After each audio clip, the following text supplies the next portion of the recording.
actually, it's match day, and I think we're going to turn them around with 3-1. What do you reckon? 3-1, let's go.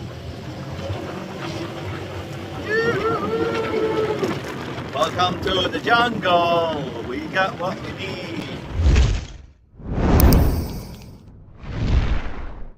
It's match day, people, and I am back in the studio. That was me on a road trip, too far away to get to Vitality Stadium. It is Saturday. It is 11:30 a.m. UK time, 12:30 Central European time. Depends on where you're sitting. Let me know in the comment section where you're calling from. Anticipated game. It is a must-win game, and always on the match days, I start to feel a little bit delusional and giddy, believing that we can do this. Ten Hag is under pressure, 100% according to the media. He needs to win this one. He needs to win this one to save face. And we are here in this video to talk about this game itself as a build-up. We're going to also watch the second half of Ten Hag's presser and react on it, because there were very, very interesting questions that I need to share with you. And at the end of the day, we're just going to open the floodline so you guys can call in and have your say. Let me know. Talk to me. How do you feel? What would be the score prediction? Who do you think will line up? And do we think we can get a victory in Vitality Stadium? So basically, last time we met them at Old Trafford. They turned us around with 0-3. 3 goals behind, 3 goals conceded. Can we do something different? We have injuries. I know. I'm tired of talking about these injuries, but we're going to listen to Ten Hag's press conference, because it's something really interesting what he says there as well. So big up to all of you that's coming in here. How you doing? How you feeling? Are you sleeping? Are you waking up? Good morning, Sanjay. You just woke up as well. I can see. This is very unusual. I don't get up this early to do this, but hey, it's match day. I'm feeling excited. I'm gonna have a drink of my Java here, my cup of Java. So cheers, whatever you're drinking. Pin back your ears and have a drink of coffee with me, or tea, whatever. It's a double espresso. Excellent. So what do we expect from this team today? Well, it all depends on what Ten Hag is going to do, how he's going to line up, to be honest, right? So if we look at the table in general, we could have been further up there. It's the small games that we lost. We should have, like Bournemouth, the 0-3 at home. That would be a different 3 points. Then we have the Fulham at home. We should never have lost that game. So you add that up, there's 6 points. We should definitely get more points what we lost against the lesser team. So Bournemouth is a lesser team, but however, there's only 8 points or 9 points drift apart. So if they win against us, they certainly go up a little bit higher. But Manchester United needs to win. And the way it's looking for the Champions League spots at the moment, it doesn't look too bright, to be honest. It doesn't look too bright, because we saw Liverpool got spanked over, with 0-3 at Anfield. West Ham lost as well, so the second leg is crucial. Though we need to beat one German team at least, right? Arsenal needs to beat. Come on, man. But we shouldn't be that team that we sort of, hope for top 4 or top 5. We should be in top 4, top 5. Week in, week out, season after season. Hence, we hope that it will be a proper rebuild in the summer. But anyway, we are here to talk about this game. It is an absolutely spurt of a marathon that's been for the Premier League season. Very, very exciting in terms of the top 3 there. 71 points, Arsenal, Liverpool, and City 1 point behind. Wow. I mean, I can't remember.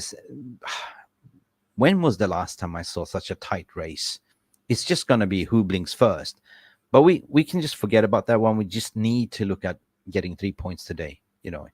A loss means Conference League. A loss means drop in the table. I mean, if you look at West Ham, they play 1 more than us, sitting on 48, right? But when we play today, we will definitely be sitting on 32. So we need to get over the line here. Newcastle sitting on 47. I believe Newcastle is playing. What they're playing? Newcastle is playing Aston Villa, I think, today as well. Or is it Spurs? Not sure. Anyway, good. 100% you can call in later on. Ivo Bosic and the better win. Preferably a clean sheet. Onana needs to keep a clean sheet, peeps. I spoke to his wife, and she said she's been to Tesco's over the Thursday, Friday. she did bought this extra white washing powder, and she says, "Husband, I want you to keep a clean sheet." If you know, you know. Big up. Finn, you will definitely be able to call in later on in the show. Next, there will be the last segment when I'm going to paste the link. 100%. I'm going to check out the chat because I'm going to put the link in there as well. So, God, we need those 3 points because I don't want to play in Conference League. And players, better show up. Ten Hag, we're going to watch what Ten Hag said here. And you know what? What better way is to have a look at it, because based on that, we can sort of assess who's going to start, what he wants to do. And let's do this, people. Let's do this. Let's bring Ten Hag to this stage. Eric, in January, the club said that Antony Martial will be out for 10 weeks. It's been 11 weeks now. Is he going to play again this season? Oh, he's asking about Antony Martial, Hipster Online, that's been out for 10 weeks. The guy that took himself out of the transfer window now. He's basically going on a free, guys. So where is Antony Martial? They said hip injury and then groin injury. Nobody really knows. But yeah, it's a letdown and time to go Martial. So why even ask about this question? Let's listen. I don't know. He's still I don't know. with the medical. Still with the medical. He's out of the pitch. But if he will be available, I don't know. Nobody really knows. He's stuck with the medicals, like he's been jailed in the medical department. Really, really. I mean, I love this answer. I don't know. I don't really care. I don't know. He's out there in training, but I don't know. Okay. That means that Martial did a stinker. Let's go. Do you feel let down by him at all? It feels like he could have been more supportive this season. The goals have been an issue. You've had a lot of... We scored a lot of goals lately. Okay, we've scored a lot of goals lately. Do you feel like you've been let down by Martial? You can see the body language, who cares, right? He's down-tooled, Martial. Absolutely down-tooled. When we needed him this season, I mean, you remember there was a club statement to say he had a groin or hip adapter, and then club statement came out to say he had a groin surgery. What's it going to be? That's why I say hips don't lie. But you've got a minus goal difference still. Yeah, but so first part of the season, there we had a lack of goals. But I think after the winter, we improved a lot in that fact. And I think the last games, I think from January on, we score in every game. Well, that's absolutely true. Some people say, Ten Hag, what you smoking, right? So, yeah, we have 3 minus goal difference, and that is not good enough. But we know the reason why, because we've been lacking the striker. We haven't really fed the striker, Højlund. Højlund didn't really come to life until, in the beginning of December, before the Christmas. Then Højlund started to get warm, start scoring, and then he got injured, of course. And, we haven't had a striker to sort of score goals. So that kind of is the reason, and I kind of understand. Let's listen further. Also, lately, we score more than one time in games.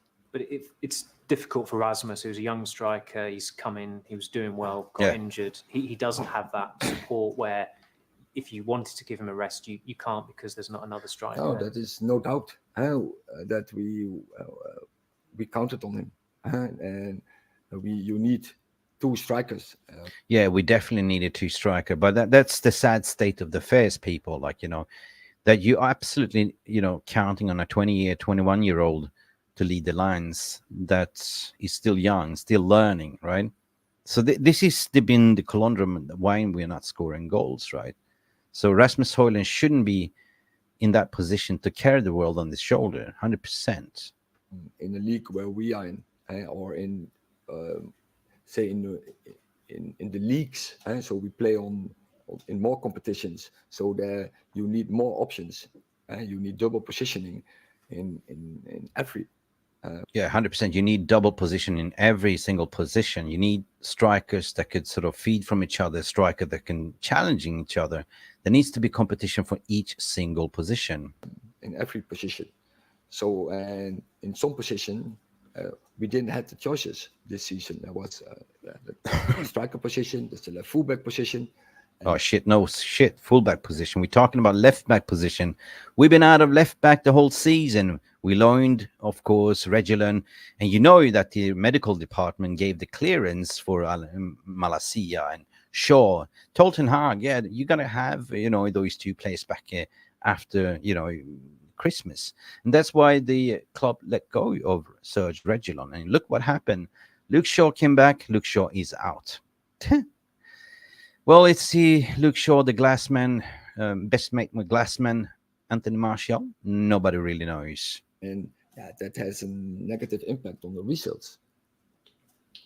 Just following on from that, Eric, do you feel you went into this season then with enough firepower up front, with Rasmus, with Marcus, with Antony Martial?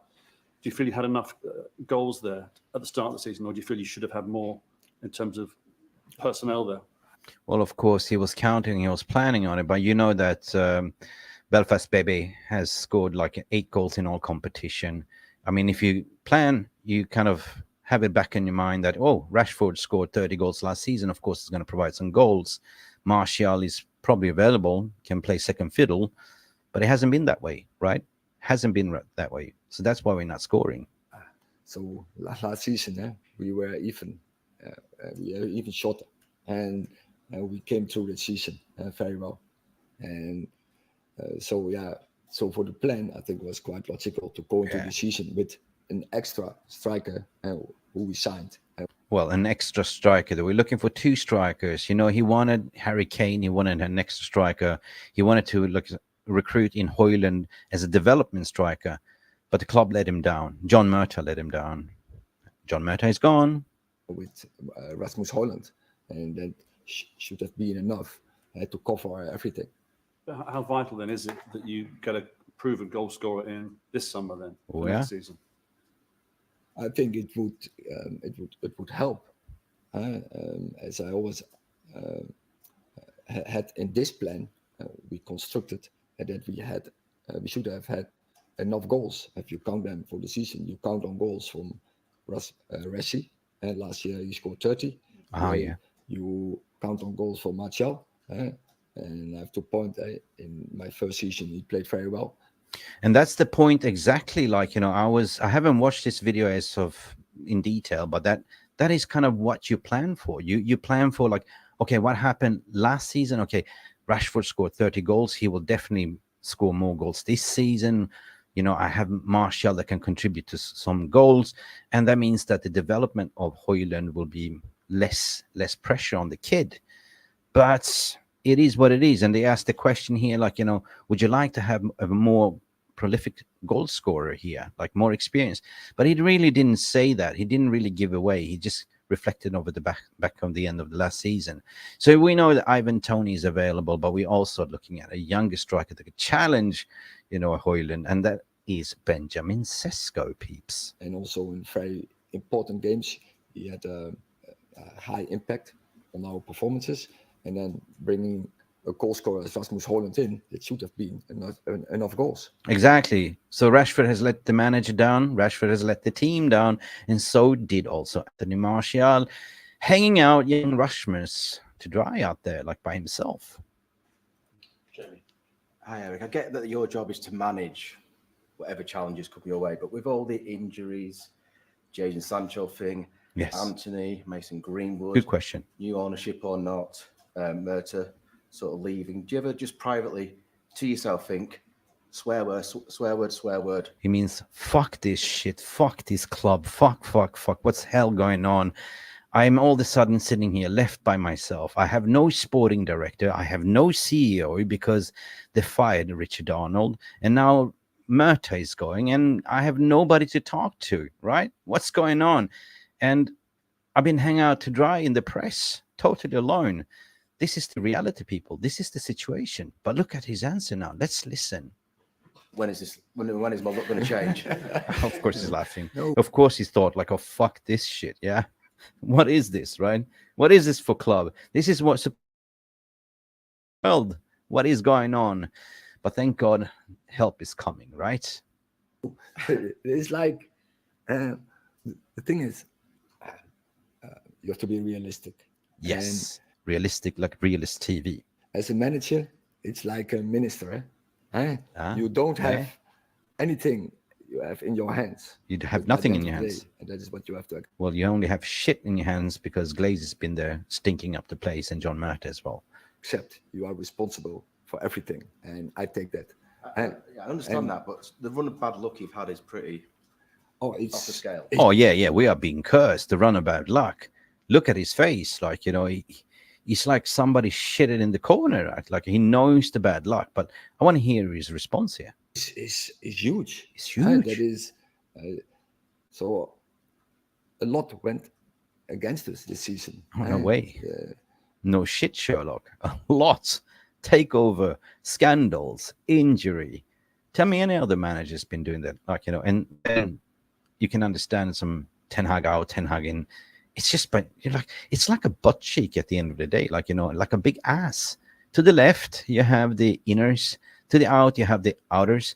And in the middle, you have the media and press. It's the shit. It's the Gaza Strip there. It's the shit that's been feeding and causing the friction between those two butt cheeks. See all the penalties we conceded last week, and it could have also been going in another way. You think over a quarter. Oh, and the ref's decision and the penalties going out of the way, the corrupted VAR system. How much can you take? Jesus Christ. I mean, I would just go bonkers in there, right? Pull the hand grenade, throw me in there, and drop the pin, and I will explode. Of the season, that well, sometimes you get one, sometimes you concede one, but it feels like this season we only concede. We only conceded, and Rashford conceded 30 shots in Belfast, and we had the highest season conceding shots on goal. With losing the late goals, does a nervousness start to creep into your players? Because it's becoming a bit of a habit. Do you feel that they get nervous towards the end of games about hanging on to leads and forget maybe what they're doing? Mentality. No, they don't forget what they're doing. Okay, they're not dementious. They're not like 70, 80 years old players, right? But surely feel like it. The mental emotions just goes out the window. We've seen the evidence, but let's see how he's defending this one. And if you see positive, after we got the 2-2 against Liverpool, and I think it was extra time, was it? 7-8 minutes? Time, yeah. Oh, that was a shambles. They added on 7-8 minutes in extra time, and that the penalty was never a pen. We've seen it before, right? Is it an excuse? Yeah, you're 2-1 up. They score a penalty, you go ballistic. The players go ballistic. Instead of calm things down and see the game through. And that is what we're talking about, the in-game management. You should be able to see the game through. Give the instructions to keep calm on the pitch. So there were another 16, 17 minutes to play, and Liverpool went full for it. And we survived. So, and I have seen on many moments also this season, where we can survive such moments. Yes. Yeah, we survived. We haven't lost against Liverpool this season at all, to be honest. Like first we met was a draw. Second time we met, we won FA Cup, and the third time we met last week was definitely a draw as well. So we got the better hand over Klopp. So Klopp should be singing like the Donna Summer songs. First time I met you, I was petrified. I never thought I should live by your side. But I changed the stupid lock. I should have thrown away the key because goodbye. You will never see me. I'm Klopp. I am a flop. Nah. Come on, Mick. I'm in a good mood, peeps. Do your job. Know your job. Do your job. Follow rules. Follow the rules and the principles. And yeah, we will survive such moments. And this is the big one, people. This is what Ten Hag is all about. Ever since he came in, do your job, work hard, follow the principles, the 10 commands, and you should be good. Be disciplined. Right. Where's that gone the window? When Ten Hag came in, I was in Thailand, I was in Bangkok, I was in preseason. I saw the players on the training ground there doing bloody push-ups, getting punishment. They were running for the coach, and they still got it. They still do. But the manager cannot control what's going up in the player's mind here. So therefore, today, you need to be switched on. Let's continue. James. Eric, obviously, Jamie's talked about all the issues and like the terrible luck that you and the club have had all season. Obviously, John is now gone this week, and Eos are really trying to get a sporting director and a technical director in, but they're not here yet. This is obviously, this period now is very important going into the summer transfer window, which is obviously going to be important again for the club. Do you have a few worries and concerns about the challenges the added challenges it's going to create for you this summer in the transfer window? So basically, the question here, just simplify it. Like, are you now worried now? You have nobody to support. You don't have any CEO. You don't have any sporting director because they kicked out John Murtagh. That was inept. We all know who John Murtagh is. But the thing is, within football, right? Within transfer window, you start to plan already. You have your list of targets that you identified because you have analysis to working on persona profiling. It's like you know exactly what you need, and this is the plan, right? But depends on what Ashford and whoever that comes in will probably have a look at that and say, well, I approve this one, and if not, if they have a better suggestion, yeah, hopefully you will listen to it. This is the way it works in football. But let me hear this what Ten Hag saying. So we are working. So the background on plans with scouting. Yes. So what we do with our staff, we are working on our plan. So the plan is ready. But The plan is ready. it has to execute. And So the plan is ready. He knows what he wants. He's presented it and needs to be executed. And this is what we're waiting for. The execution, the green light, the okay, right? Currently, in the situation, you have nobody to okay it. yeah, I trust the new ownership and that they will work as quick as possible, and they will bring new good structures and that they can execute. Well, there was rumblings and rumors, and was even Sir Jim Ratcliffe said, we want to get this swift done. We want to back the manager, get the targets in before pre-season, and hopefully they can deliver. The proof will be in the pudding, guys. On that, if say a new sporting director and technical director come in and they don't necessarily agree with the plans that are being put in place, they want to make changes for you, could that be a problem? This is a very good question. So basically saying, well, you already planned, you have your targets, you have nobody to green light it. If they come in now, Dan Ashford and everyone, if they rip it apart, what's going to happen? Will it delay everything? Listen to this. You lose time, you have to change targets potentially, even if it's just say one, or is there any issues that could be there? So we have good plans with I think also with quality players, and also you see now about recruitment. Onana is doing very well. Yeah, you got to big yourself up for your recruitments. Now here comes the part where I'm saying, keep smoking, Ten Hag. Whatever you're smoking, pass it on. But okay, Onana cost us the Champions League. Everyone knows that, right? But Onana has improved massively over the season. So this is his virgin season. So I do expect Onana to have a stellar next season as well. So big up. Rasmus Højlund, everyone sees Rasmus Højlund, yeah, of course. Is big talent and potential.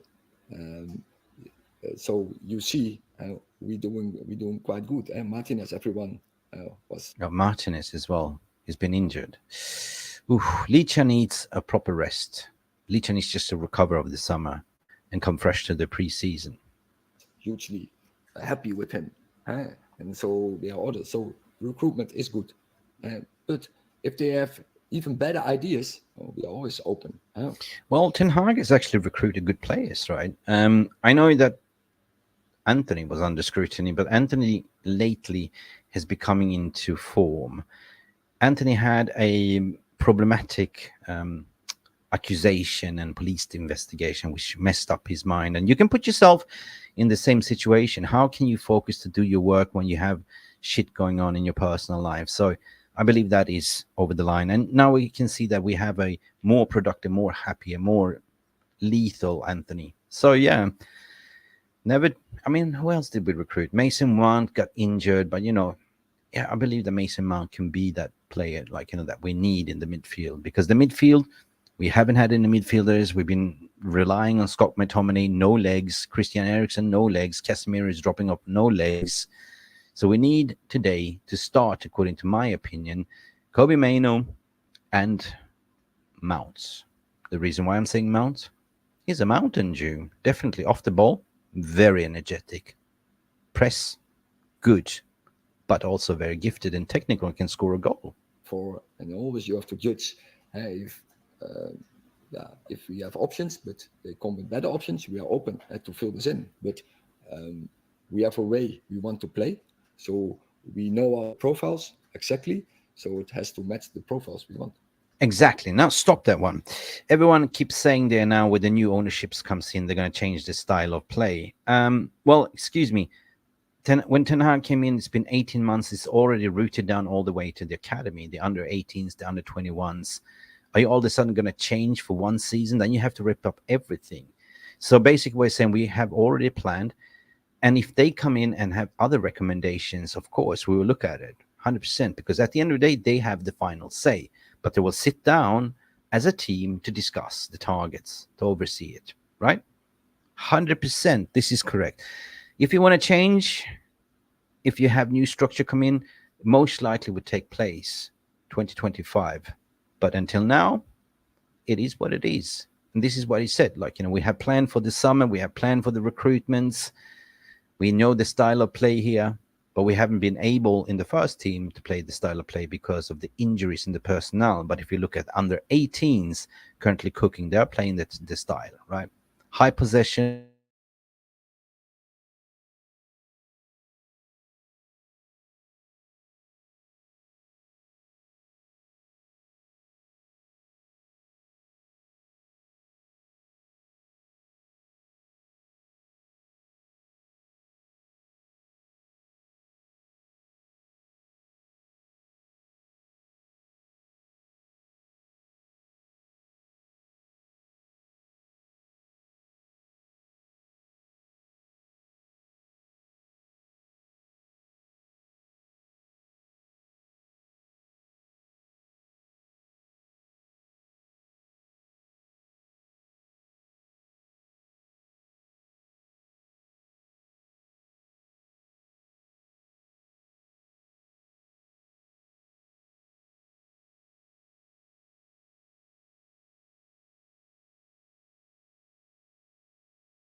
Sorry about that. We're still live. We had some technical issues with internet, guys. Sorry about that.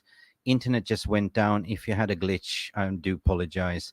But let's continue where we dropped off. Do apologize. Something happened there, like, temporarily the network went down. So, mi pardon. I'm going to share this one again. So let's put it up again and let's continue where we started. Last question, Chris. Hi, Eric. Just following on from Jamie's question before. I mean, obviously, Ajax is a massive club with huge focus on what they do every day and the kind of football side of things. But what's happened certainly this season for you, as Jamie mentioned, with the off-the-field issues with certain players, the investment right the way through the season, right the way through until this week and John Murta going, did you expect the kind of issues that you've encountered at this club as much off the field as on the field? And has it surprised you, just the kind of sheer magnitude of this job and what it entails? Wow. I love this question. Jesus Christ. Great journalism. Did you expect this to happen? I mean, basically saying like, your job is basically to manage the team, but everything that's been going around, did you expect this to happen, right? Maybe they're asking a trick question to sort of out himself. But tell me any other manager in the Premier League that's been dealing with he's been dealing. Honest to God, takeover, scandals, injuries, media asks after him, no support currently, didn't get backed in the January window, FFP. That's a lot of things, guys. Some things you can't expect. But as you mentioned, Ajax is similar. I don't know if you follow what's happening in Ajax. Ajax is absolutely falling down in the abyss. Ever since Ten Hag left, ever since Overmars left, Van der Sar, it's just been crumbling, right? But they used to be good. They used to work in the triangle, right? They used to work within a structure, but that structure has been disrupted. You took one important cog of the wheel, you took the second important cog of the wheel, right? So you can tell that, Ten Hag has been given way too much power at United because there's nobody that understands football. Murta is not a sporting director. Joe Glaze is not a sporting person at all, right? So therefore, what I believe that this season was given way too much power and to say who's going to recruit. But then the plan fell tits up when he had all these injuries, if you're being real. I don't think so, because the focus is not so huge from England there to Amsterdam, but there are also issues, and you can have the same problems, and you see the same patterns, and you have to deal with it. But some things, in the question of Jamie, you don't can take influence as a manager on it, and it happens, and then you have to make the best out of it. You couldn't have foreseen this season what's happened for you and the club this season. When we were on tour last summer and everything after the first season seemed so positive and I was there in one direction, it feels like this season you've had to deal with a myriad of issues and problems that you couldn't have foreseen. True. You couldn't expect this, but you have to deal with it. But this business, this industry is about result, and they only see many see only the result, but you have to see also what's underneath. And I see underneath, and I see the potential. I see the direction. The underneath is the academy, the potentials. And Ten Hag's been bringing a lot of youth players into the first team, fast-tracking them, 100%. But there's a famous song or a saying, no man is an island.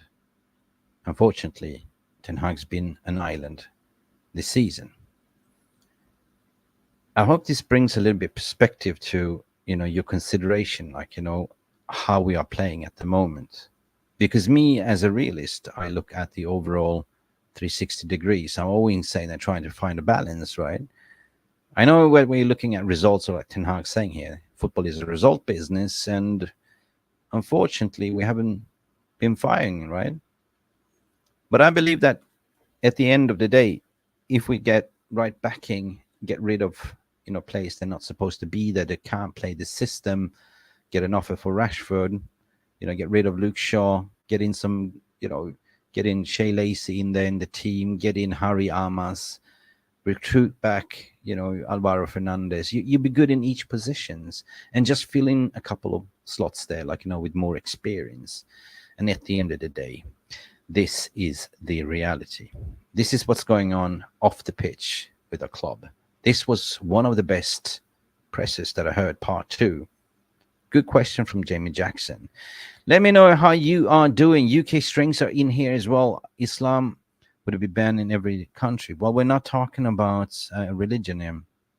Anyway, if you are debating religion, it's you should respect its Eid Mubarak. It's people are celebrating end of Ramadan and they're feasting and eating.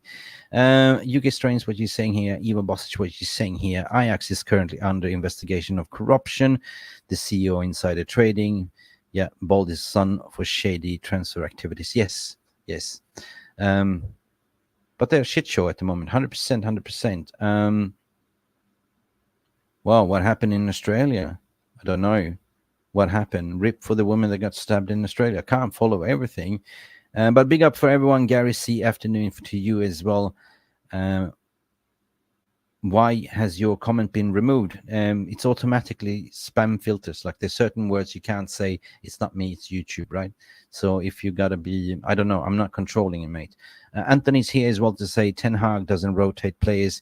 He has a serious trust issue, as worn the first team out. Yeah, that's one of the reason, and that's why he has to call on the B team. Anyway, guys, please, it is match day. I want to share the link. Come in and have your say. Speak to me. At the end of the day, this is equally your show as my show. So I'm going to just copy the link here and I'm going to put it in the chat before we close the shop because I did promise. Let me see here. Paste. There we go. Boom. Just come in here. Make sure you have a camera ready, good audio, and talk to me so I can see who you are. The stream is pasted in the link. Welcome, welcome, welcome. You just follow the instructions, click on the link, log in. Simple as that. And off you go. Very simple. Let me know what you think at the end of the day. I 100% believe that Jack Reachers is here. Rashi out. Man United got a good chance for a win. Yeah, he is out today. And this is what I want to talk about further. I believe that Rashford has been hindering, other players to sort of, that's been 100% better than him, But I think also the club has been, force feeding Rashford because he's the PR poster boy, right? He's an asset. Certainly, it's got to be something in his contract. It's been forced down on Tenang. You got to play this guy. You got to play this guy. But it doesn't work like this anymore, right? You have to get money for Rashford in the summer. I mean, I had enough. If you're going to continue playing with Ten Hag, which is high possession, high pressing, defend as a team, attack as a team, Rashford doesn't fit the system. And you can see on his body language, he's not happy. All of a sudden, he has to track back. He doesn't want to track back. He's been asked to press. He doesn't want to press. So perhaps Rashford game is more suited in the Serie A or La Liga or PSG or something. And it's a pure profit if we get money in for him, right? It's pure profit. If you get 75 million for Rashford, he's an academy player, English homegrown talent, they go straight into the books as a profit, right? Right? But it's coming down to his agent as well, right? And it comes down to Rashford, of course. He's came through the academy, loving to bits, what he did last season. But nobody's bigger than the club here. Nobody's bigger than the club. Unfortunately, he needs to find his own mental mojo like he did last year, like with this one. Now he's done this. The finger is too far away. Kenny, I see you there. The link is in the description. Come on. Anyone? Somebody said it will call in as well. And there was Finn as well. Finn, the link is there. Come in, talk to me. Let me know if you have any issues. And I do apologize because I had some internet cut down before. But anyway, my prediction for today, I think that we should not overestimate Bournemouth. They are typical team that play a 4-3-3, right? You look at it, they do play a 4-3-3, right? They when they go forward, they do go forward with the whole team, and they have Solanke's been good, right? But defensively, they probably set a low block there, and we've been struggling with the low block. Midfield, we need energy and pace, 100%. So I definitely go in with my lineup as currently like this. And I will explain to you the reason why I have gone in like this. So Onana, 100%, but I will choose Diego Dalot on the left-hand side and Wan-Bissaka on the right. I put in Harry Maguire because the reason I put Dalot next to Maguire is as slow as an oil tanker, and you need a little bit of a pace. You need Harry Maguire to feed the ball to Diego Dalot that can drive the ball up, kind of cut into the midfield as well to act as a supporting midfielder there. Willy Kwambala was given the man of the match, 100%. I'm really excited to see Willy Kwambala to start. And this back on the end of the injuries that we have with the centre-back issues. The same thing happened with Antony Martial and Rashford and the Louis van Gaal as well, because, they got the introduction due to injury. So now we have the same situation with Kwambala. But Kwambala needs to have a good game, and I believe he will. Wan-Bissaka, of course, spider legs is there, 100%. In the middle, I go actually a 4-3-3 here for some reason. I do. I don't like that system anymore. I don't like that 4-2-3-2-1. I just don't like it. It doesn't work. So better to go back to a 4-3-3 classic here. We play Kobe Mainoo here as a CDM here, playing more a little bit deeper. Put Mason Mount in to the left because Mason Mount was so lethal when he plays for Chelsea on the left. Mason Mount can press. Mason Mount has the ability to score a goal. Mason Mount is very good off the ball as well and have fantastic delivery on set pieces as well. Bruno Fernandes should play to the right pivot of that midfield, according to my opinion. But and be the register. Now with Rashford out, I certainly believe that Garnacho should play on the left. Garnacho has been the best, almost the best player of this season here. you know, together with Kobe Maino and together with Dalot, like, you know, contender. He never stops running. He's improved a lot. Antony's starting to cook. Antony's starting to be good. Can track back as well. I know the synergy and the partnership between Antony and Wan-Bissaka works well. So I believe Antony will be given a start and Rashford will be out and Rasmus Højlund in the middle. Now, hopefully we will have enough crosses to the box, enough creativity to feed Højlund. So I do expect Højlund to score a goal. 100% I do. And I want him to score a goal. I want many goals. Let me know what you think. Why is nobody calling in? 3-1 to United today. That's what I said too. Anyway, you have a chance to call in before I close the shop. Otherwise, I'm going to close the shop in 5 minutes and just chill for the rest of the day. But let's go to the score prediction. Guys, you say 3-1 United according to UK strains. No, Maino is not a CDM. No, he's not. But he can play that 6th role as well. Like, you know, what I explained, like, you will have support of people cutting in, like, you know, supporting. David Loy can cut in. I remember Saka can cut in. You know, when you're going in the attack and you're leaving 2 behind. So you might look at 6 in the midfield, like, you know, when you go forward. So it's interesting to see. So I choose with a classical 4-3-3-3. So something has to change. And it looks like in the first press conference, Ten Hag has identified the issues because we used to have that gap in the midfield. Could he close the gap? Could he stop the cutback passes and shot on goal? Hopefully we can. Jamie Wayne, what are you saying here, buddy? Watch Bournemouth play kick and rush. Yeah, kick and rush. 100%. Palinha, 100% get him in the off-season. Done. Palinha. Yeah, we need Palinha in there. I mean, Palinha, Ivo, reminds me of, you know, Rodri, right? Same stature, build, tall, muscular, robust, still with an engine, man. A dirty kind of player, like, you know, the magical art of Juju, you know what I mean? So we miss that kind of player. That's why I believe that he started Scott McTominay, because of his height, right? That's why I believe. But Scott McTominay is not good enough, 100%. Jack, what you seeing here? If referee straight and fair, Man United wins 3-1. Oh, God, don't remind me on those referees, man. Who is the referee today? Does anyone know? Anyone? Well, I can certainly find out, man. I can certainly find out. Hang on. I can find out. It should be here on my website here. Right. Yes, referee is, let me just share this to the screen. Referee is T. Harrington. T. Harrington. I never heard of him. Hopefully it's good. But if you go on Mufc Realist TV website, you can see everything. You have the match stats. You have everything.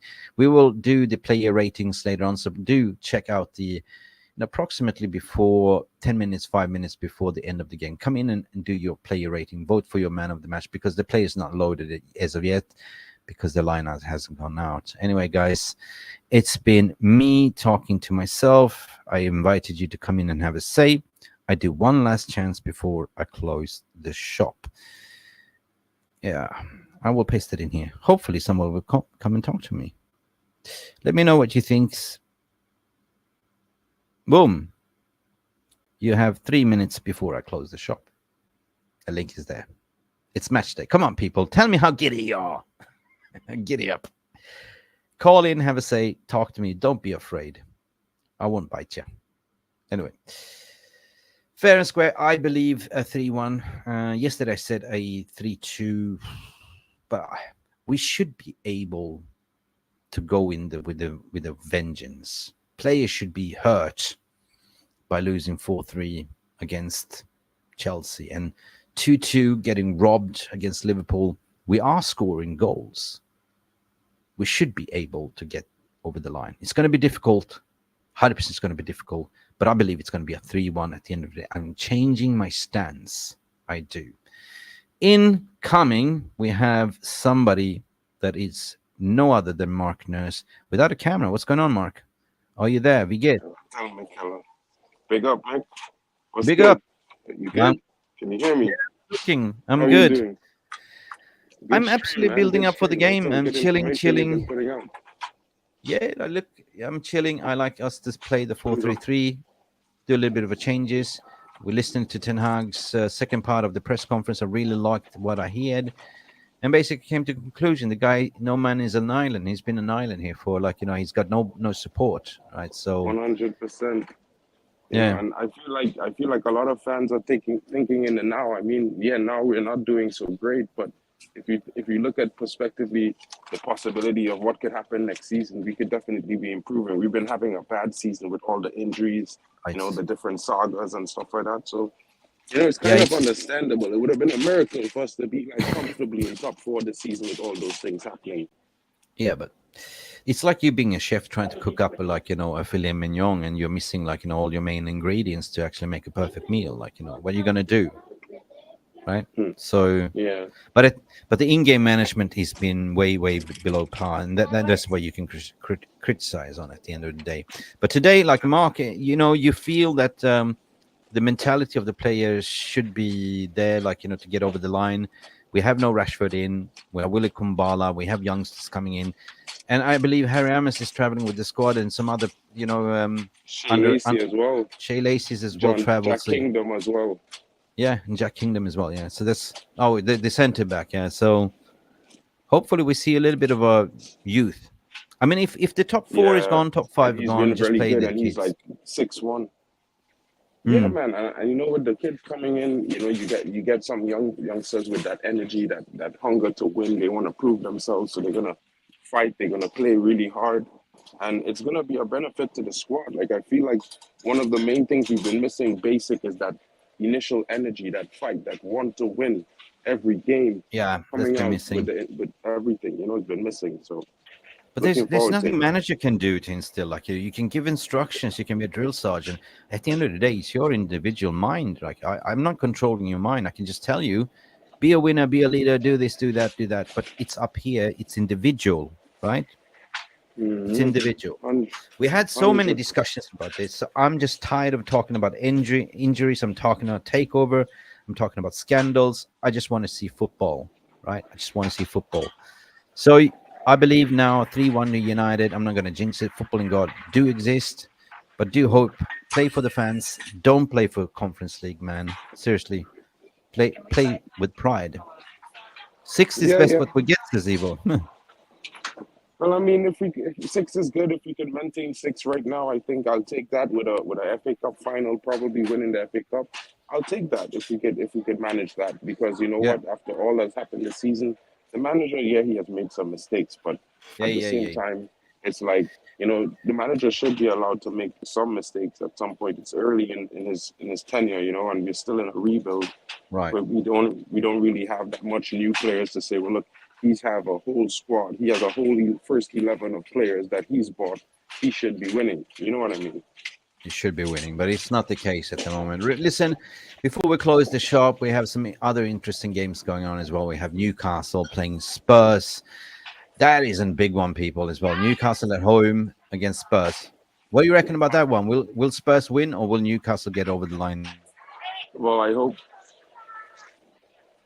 hope for Spurs to draw the game, because at the same time, it's one of those things where, you just want them to drop points and hope that we could catch up at the end of the season, at the end of the day.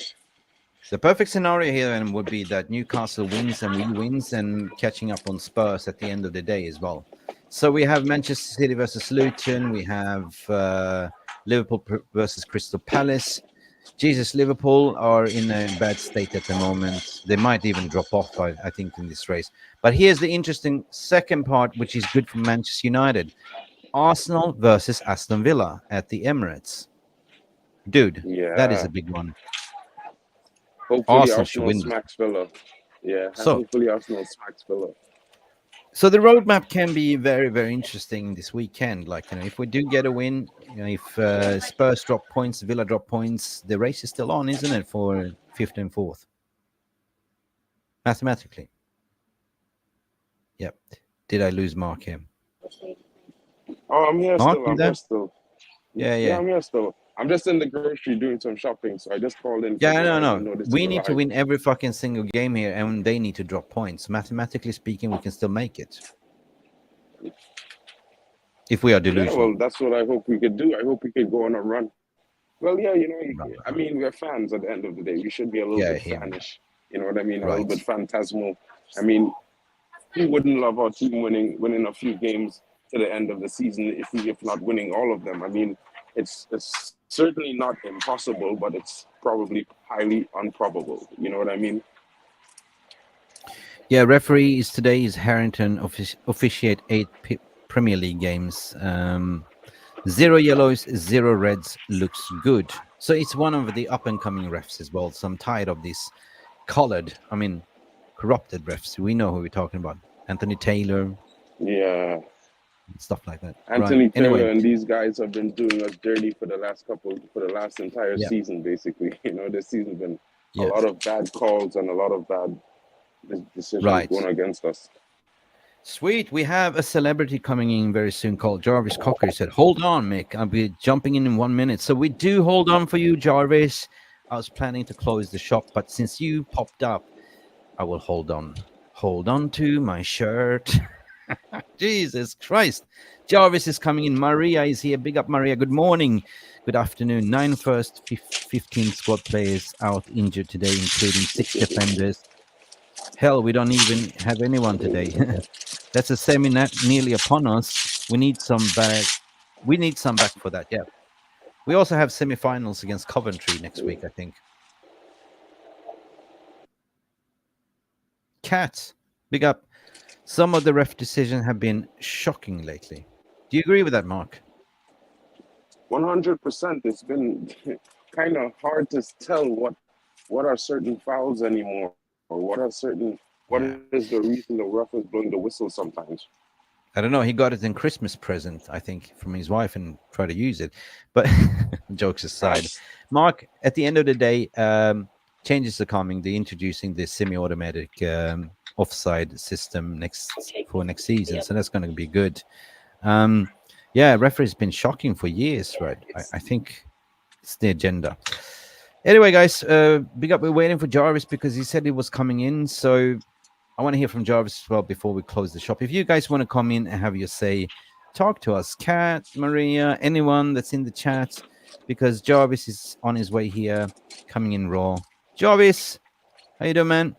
Yeah, good morning or afternoon, guys. How you doing? Fantastic. Big up, Jarvis. Hey, Miss Mark also here. Good to hear your voice, Mark. So he's out shopping at Lidl. Okay, Lidl. Well, I'm actually by Lidl. So there you are. There you are. People are looking at that weird guy walking around with his phone. What have become with the kids today? He's going to be saying, Mark, you're going to say, nicht schießen, don't shoot. You got to rob the store, right? No, joking, man. No. You got some beers that I hear the clink, right? There's some wine, actually. Yeah. Mark, sprechen Sie Deutsch, my friend. He's learning Deutsch. Oh, carrots. Right. Yeah, that's healthy. That's healthy. Yeah. So, Mick, what have we been talking about? I didn't catch the stream. You know, I'm alone with the kids now, but they are outside playing in the. Now you have the opportunity. So we basically covered the second part of Ten Hag's presser. That was brilliant, to be honest. So go watch that one. I'm not going to repeat, but you can watch that one. But we've just been talking about in general who we're going to start. I mean, my lineup hasn't changed since yesterday, pretty much. It's basically same as what we selected, like this one. Because I said, I start Dalot there on the left because we have Harry Maguire there. So Harry Maguire is like an oil tanker playing out from the back. So you need a Dalot to pick up the ball in transition, to feed it into Kobe. Dalot can also cut in to support extra. So I'm going with the 4-3-3 here. 4-3 because of the energy. We need energy, right? Mason Mounts, 100% left-sided midfield. Kobe Mainoo to sort of sit a little bit deeper, and Bruno Fernandes as a right midfielder. A forward line, I go with Garnacho, Rasmus Højlund, and Antony. I think this is the best team we can put out at the moment. Yeah, it looks like a good team. But Mick, I yesterday agree. I went on the stream with the All for United, and we talked. One of the guests was one guy called Craig, and he has I think Cool. one of the biggest Bournemouth fan channels. And he had a lot of knowledge. He talked about how they will set up their team, and he actually said that Bournemouth were going to come in and press us high and lock us down, and High they press. made some very good argument, high pressing. So that's why I'm very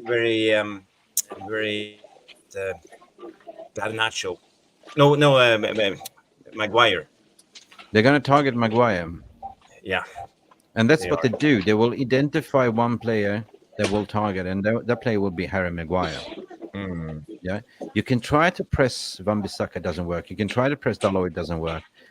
Or you can target Willy Kwambala because he's untested, right? One But second. I'll be back in 1 second. yeah, but the target would be definitely going to target Harry Maguire in that case because he's got a mistake. We know that when he gets 100%. pressed, he loses the ball. Yeah. I mean, but I'll say this: they could genuinely target him, but like we have Willy Kwambala, who's like an X factor. He's like a wild card that they don't really know too much about, and maybe he might be the key. Maybe he might provide backup and cover for Maguire. Maybe he might be the guy Yeah, to be the star maybe of the show in defense today. He's the secret key. I got the key. I got the secret. Listen, Pig Racer, Bournemouth win 30 goals attempts. No doubt what Pig Racer was saying here. Yeah, so we said about they're going to press us high and they're going to probably target Harry Maguire. No problems. Well, yeah, well, it will be a problem for Maguire then, because I don't know how we will play out from the back if we are trying to do, or if you just ding it from Onana straight up to Højlund and bypass all the press and just try to squeeze them down with long balls and direct football. But that's another, we will know in time. But it's interesting manager duel with Iraola and Ten Hag. Iraola, yeah. How they will Iraola. do this game. So how are people feeling in the VAR room? Are they optimistic I mean, about they the are game? getting more, of course, they're getting more optimistic. People say 3-1. Like I just changed my score line to 3-1. People believe that we're going to win today, and we should be able to win today, right? But as you said, like it's up to it's a must win. I mean, it's down to, as I said, the manager can do certain things. You can have motivation speech, but your own mental ability, you're the owner of your own brain, isn't it? Right? Mm. Your brain tells what your body wants to do, and there's probably not going to be a Rashford in today. So great, let's play ball, right? Yeah. The minute you put in Rashford in there and Scott McTominay is injured as well, we're playing basically with 9 men. Today we'll play with 11. Let's see how they will work out. Yeah. But it. Did you see United stand this morning? He talked about Ross Barkley. We talked about Ross Barkley earlier this season, and he was linked to Man United this summer. Do you think Ross Barkley could be an option midfield? As a bench player, he's been doing good for Luton this season. You have to be fair. He's been their best player. Is he on a free? I think so. He will be on a free if they get relegated. He will be released. Yeah, we need squad depth, 100%. He can do a job, but he's in it. I mean, the thing is, I don't believe it because during this press conference interview, Ten Hag is totally isolated alone. He doesn't have John Murtaugh, doesn't have any sporting director, he doesn't have a new CEO in place, and the rest is just that they've been planning, right? So maybe he's part of that list. But at the end of the day, when the new sporting people come in, Ashford and all that, they will say, okay, not okay, okay, not okay, right? At the end of the day, if you can pick up bargains, if he fits the system, so why not? But not as a starter. No, yeah, that's the thing. But if we sign a player like Barkley, the thing for me is his Premier League experience. He has a lot of experience. He has a high technical ability. He's pretty strong. He's compact built. He's good on holding up the ball. He's pretty composed, I would say. He's not like a hot potato kind of guy. No, and the thing is, he will come in and replace players like Amrabat, Eriksson, and maybe McTominay if he gets sold in the summer. So we need squad depth, and he's not a big name, so he won't come in and demand a place in the starting 11. You won't be moaning. He will accept sitting it out a game or 2 or 3 and come on and do a job. So for me, I think it's a sensible signing in a way. But wasn't he at Chelsea player? He's been all over the place, around. But he was a huge talent at his day, but he's been struggling with injuries and stuff like that in his career. And how is his injury record now? Yeah, he played almost every game this season for Luton. That's good. Yeah, this is one of those generational talent that everyone was predicting to go somewhere, but he's due to his injuries, he's been going different places. So maybe I'm thinking, maybe now he's picking up, right? He's been fit, he's been playing, the injuries is past him. And if there's still that talent, why not? If he's free or cheap or whatever, as a squad rotational player, right? Mm-hmm. Yeah. He's been playing at. He came up from the Everton Youth Academy, came up, played for Everton, Sheffield Wednesday, Leeds, Aston Villa, Chelsea, and Nice. So he's been all over the place, and now he's sent Luton. So he has a lot of experience in the British competitive leagues. Yeah, sure. No, I take that if it doesn't hinder other players to sort of develop. But take one example, like Donny van de Beek, Ballon d'Or nominated, came up to Ajax, got his injury, hasn't been the same since, right? So yeah, but Donny didn't have the Premier League experience, and I have said this plenty of times this season. I want Premier League proven players with the track record. Yep. We are at our current state. This is what we need. We need to build a foundation, and then we can bring in the top names and star players to go on with that. Yeah. So basically, Barman agrees what we are saying. If Mount starts and helps Maine, we will win with 3-1. What Barman is saying. So Mount is kind of important today, I think. Pig Rice is saying the league is done for us anyway. I really don't want Europa Conference League either. Neither do I, man. But all I want to do, Jarvis and Pig Ricer and everyone, I just want to see money. This is not really. I just want to see football, right? If top 4 is gone, top 5 is gone, just to play the kids, play the youth that you're planning for. Show us something, because hey, what do you have to lose now, right? So Ten Hag was sitting in this press conference to say, I see what's underneath. Right, and the underneath of what he's been talking about is the bloody academy that he's been fast tracking up right now. That is the future. Good stuff. Listen, Donny van de Beek has a run of games since he left Ajax. No wonder he hasn't been able to deliver. It's about game time as well and injuries. Yeah, that's true. Cool. True. Cool, Donny is one of those, I feel sorry for him, man. His career stagnated as soon as he didn't get game time. He's one of those players who need to be in the rhythm, because he's play on margins, and it's about his. They call him the Raumdeuter. It's the German word for his kind of role. The guy who finds space, and it's about movement and his movement to be available. So for me, it's very hard for a player like Donny, who don't play consistently, to come in and convince the manager that he's good enough. He needs a run of games, maybe 10 games, to keep the flow coming. And there's no time for a player like him in Man United at the moment. Even Dennis Bergkamp flopped his first season in Premier League, right? So that's a point, right? You're coming up to new league. You're not getting picked. You were not Ole Gunnar Solskjaer's signing. It was the club signing. Ole didn't want to play him. Everyone was like, what's going on? Why are you not playing Donny? Ballon d'Or winner, blah, blah, blah. And surely, he wanted to play. He did an interview, 5 for 5 with Ferdinand, backed himself, and so I can play anywhere. He just wanted to play, right? And when he did come in and play, he did well, right? Really well. So it was a weird one. And of course and then on top of that, he got that knee injury as well, which has set him down. He got finally the loan to Everton. His first couple 3 games was man of the matches there. So this is a weird one. I really feel bad for Donny van de Beek, and hopefully does well. Yeah. He's not getting any game time in the Bundesliga at the moment, so no, I don't know what's going to happen with him.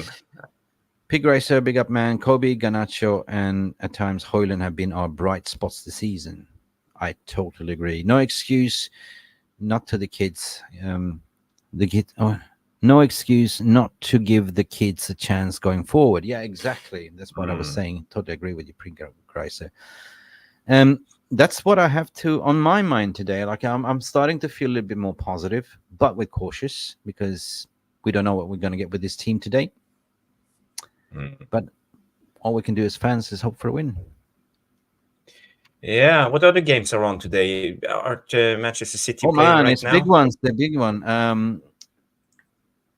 Arsenal's playing Aston Villa. No, Newcastle Spurs is on now. Newcastle Spurs is on now. Yeah. Gonna watch that one now. Gonna slaughter that one. So Newcastle better win.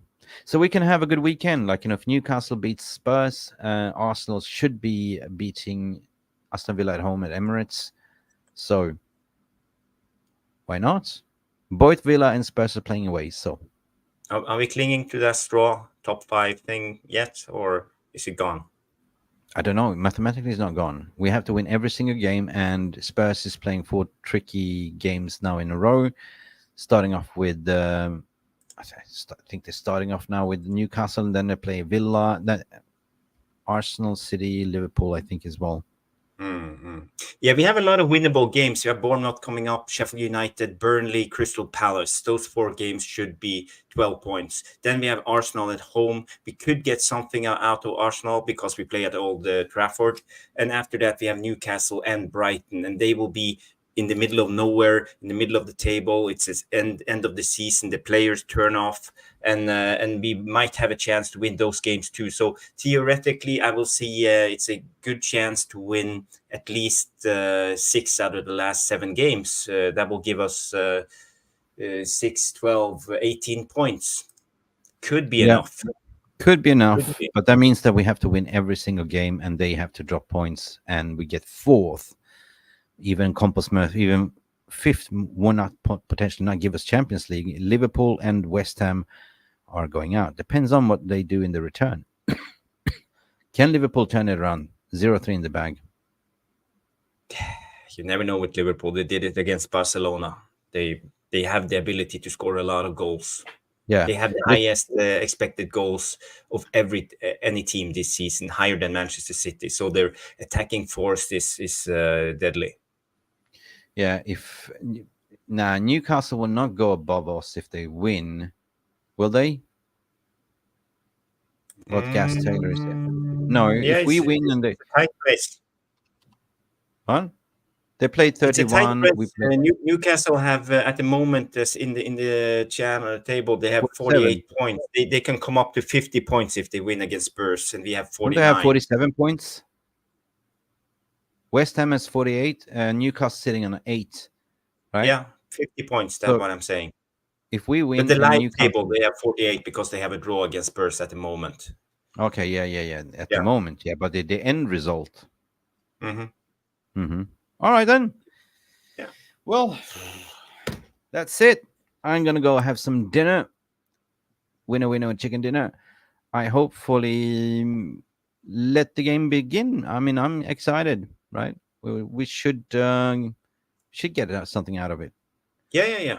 People can catch us on the Puppies watch along. Yeah, tune into that. Yeah, I will drop in at halftime, give my assessment of the game, and afterwards we will do the post match. You and me, and I don't know who else is coming on. Whoever's going to come in, yeah, we'll see. Yeah. But until then, peeps, enjoy the rest of your day. Jarvis, thank you for coming in and having your say. Go back, enjoy with your kids, man. Go out, play in the snow. Is it snowing? Is it winter? No, it's not. It's raining. It's not much snow left now at the moment. It's been raining for 1 week, and it's like +5 degrees. So good. Spring is coming. Yeah, spring is coming. So actually, we are going to a place to get ice cream afterwards. Nice one. Yeah, nice one, guys. You know what to do. Final request for you. Brilliant games. Thank you guys for popping in. This was a spur of the moment stream. I thought instead of doing a video recording and do it live, we had a little bit of calling. Some people called in, some people don't. But next time we have a calling, challenge yourself because we don't bite. It's just me, Jarvis here. Mark was here. Thank you. Like and subscribe to this channel, and we shall see you to the next one. And that is the watch along, guys. Glory, glory, Manchester United. Get your score prediction in. If you watch, leave your comment in the comment section below. Thank you for watching. See you later, guys. Come on, United. Bye-bye. Thank you so much for stopping by and watching MUFC Realist TV. Don't forget to like and subscribe and follow us on the socials.